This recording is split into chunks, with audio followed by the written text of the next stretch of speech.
Мантыны әдемі етіп түю қолынан келмеді дейтін қыздарға керемет лайфхак.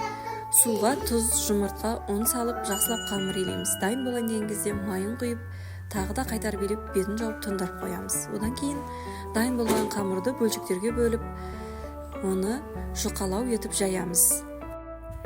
Қамырымызды жайып болдық. Енді ішіне бір қасық салмасын салып, зубочисткамен видеодағыдай бүгіп шығамыз.